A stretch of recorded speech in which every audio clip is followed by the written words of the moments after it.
آدمی سارے دن کا تھکا ماندہ جب گھر آتا ہے اپنے بچے کو، بچہ اس کے پاس آتا ہے، بچہ اس سے لپٹ جاتا ہے، اس سے پیار کرتا ہے، ساری تھکن دور تو دیکھو، لیکن جس کے پاس آنکھ نہیں تو وہ اپنے بچے کی صورت بھی نہیں دیکھتا، وہ اپنے بچے کی صورت تو دیکھیے آنکھ کتنی بڑی نعمت ہے، کتنی بڑی نعمت،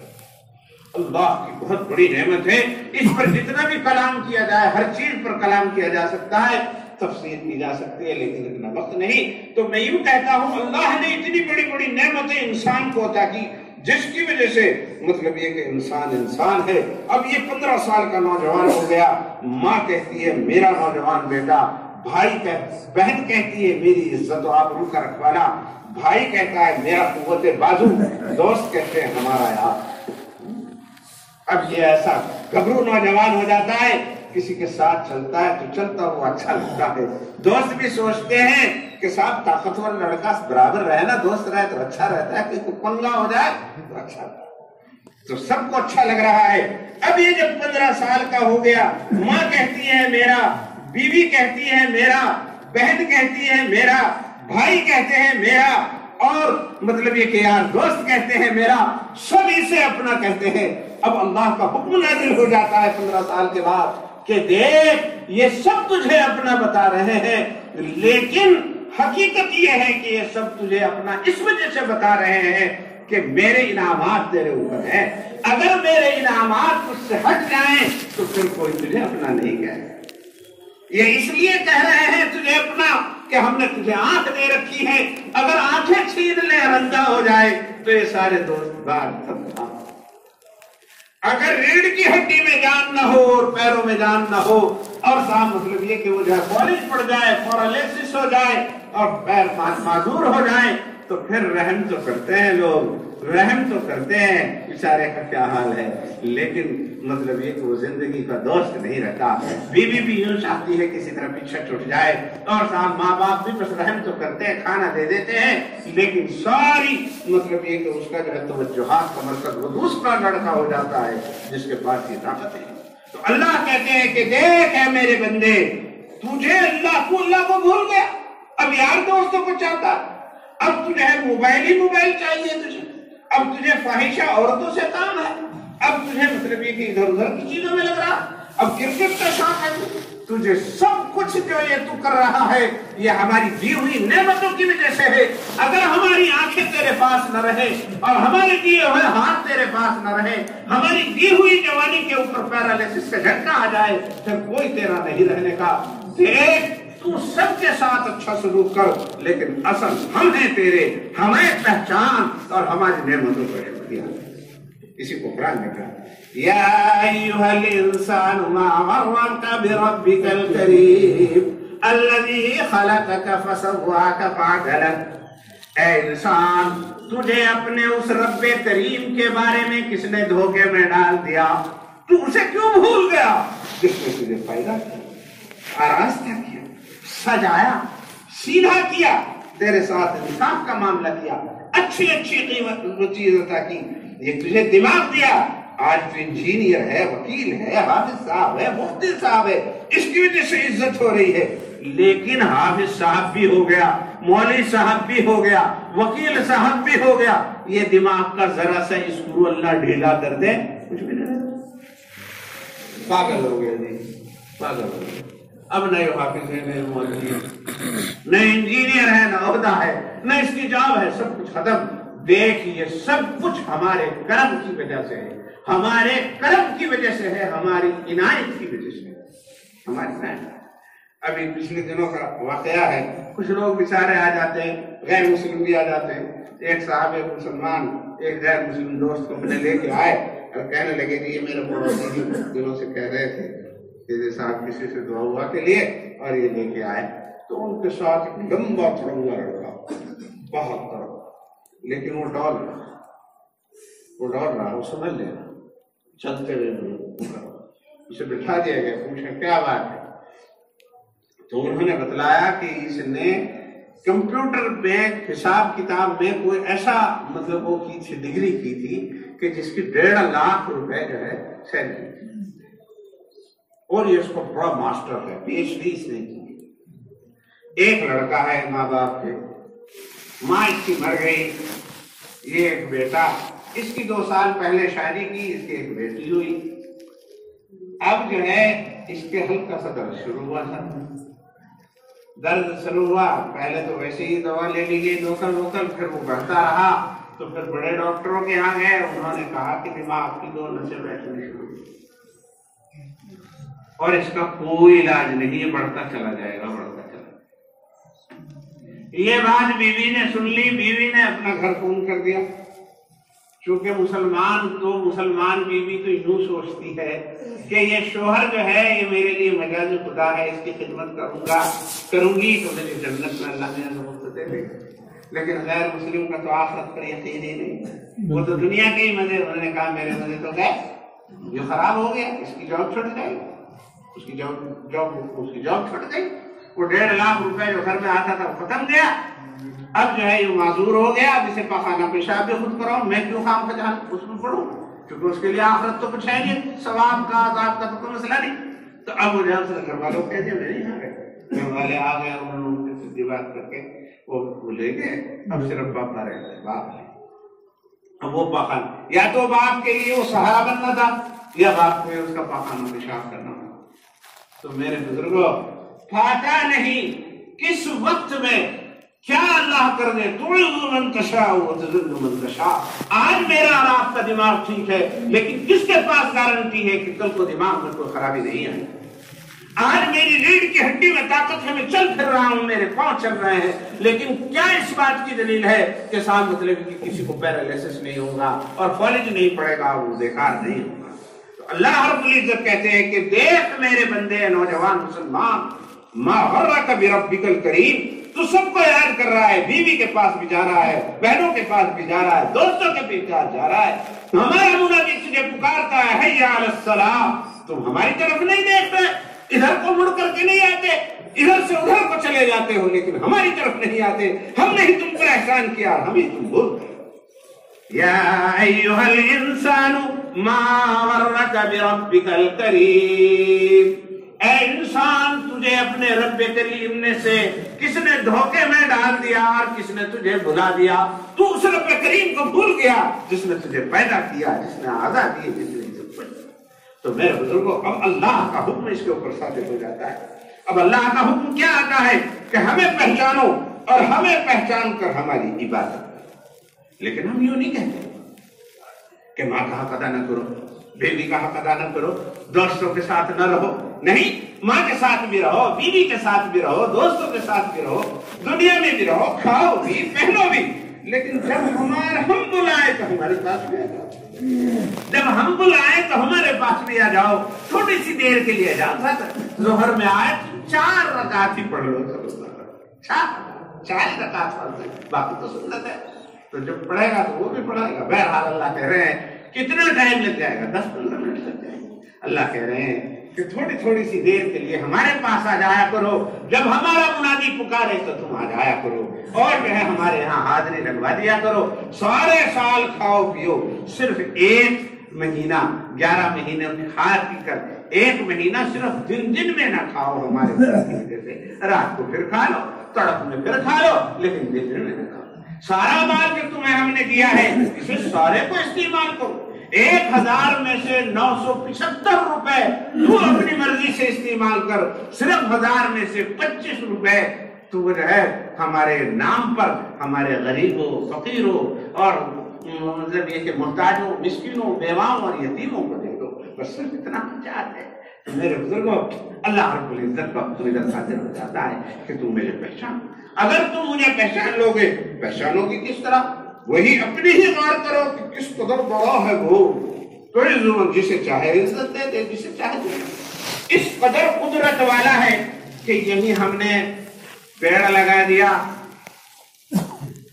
سیب کا، اور یہی اس کی جڑ میں ہم نے ٹماٹر بو دیا، اس کی برابر میں ہم نے مرچ کا پودا لگا دیا، وہی زمین ہے، وہی علاقہ ہے، وہی موسم ہے، وہی پانی ہے، وہی کھاد ہے، مگر اس کے اندر اللہ رب العزت مٹھاس لا رہے اور ٹماٹر کے اندر کھٹاس لا رہے، اور مرج کے اندر تیزی اور شدت پیدا کر رہے ہیں. کیسا رب کریم ہے، کس قدر عظیم ہے وہ، کس قدر زمین مٹیالی، تنا اور رنگ کا،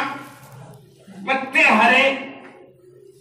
سیب کے اوپر کا پھول سرخ رنگ کا، اندر وہ میٹھا سفید رنگ کا. ذرا سوچنے کی بات ہے، اتنی باریک سی ٹہنی جس پر سیب لگا ہوا ہے،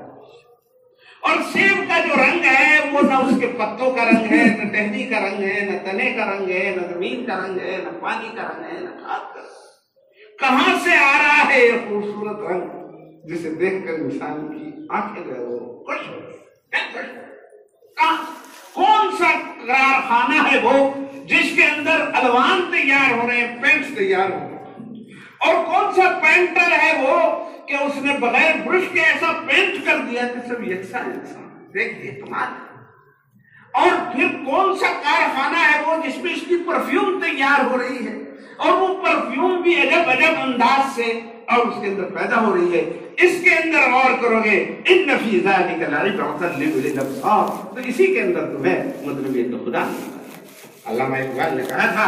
گل کی کلی چٹک کر پیغام دے کسی کا، روزن ہی یہ ذرا سا مجھ کو جہاں نما ہو. جب گل کی کلی چٹکتی ہے تو پھر اس سے مجھے پتہ چلتا ہے کہ اے رب ذوالجلال کہاں سے رنگ آ رہا ہے، کہاں سے اس کے اندر بو اور خوشبو پرفیوم آ رہی ہے، کہاں سے اس کے اندر ادا آ رہی ہے. اتنی باریک سی ڈنڈی ہے، کون سا کارخانہ ہے جس پر پرفیوم تیار ہوتی ہے، کون سا کارخانہ ہے جس کے اندر رنگ تیار ہو رہا ہے. اے رب ذوالجلال آپ بہت بڑے ہیں. اگر یہ رنگ بھی تیار کیا جائے تو ایک بڑا کارخانہ چاہیے، اس میں بہت ساری مشینیں چاہیے، اس میں جو ہے بہت سارا مطلب یہ کہ ایندھن چاہیے، تب جا کر کے مطلب یہ کہ پینٹ تیار ہوگا. پھر اسے پینٹ کرنے والے چاہیے، اس کے لیے برش چاہیے. لیکن اللہ رب العزت نے گلاب کی پکڑیوں کے اندر وہ حسن، وہ نزاکت، وہ خوشبو، وہ پرفیوم پیدا کی. یہ ذرا سا روزن ہی مجھے خدا کا پتہ بتا رہا ہے. گل کی کلی چٹک کر پیغام دے کسی کا، روزن ہی یہ ذرا سا، روزن کہتے ہیں معمولی سے سوراخ کو. جب ایک معمولی سے سوراخ سے جھپا جاتا ہے تو اتنا بڑا نظر آتا ہے، تو ہے تو یہ ایک کلی، لیکن اس سے سارے رب کائنات کا پتہ چل جاتا ہے. اسی پر غور کرنے سے خدا کی معرفت کے تمام مطلب تو ہو جاتے ہیں.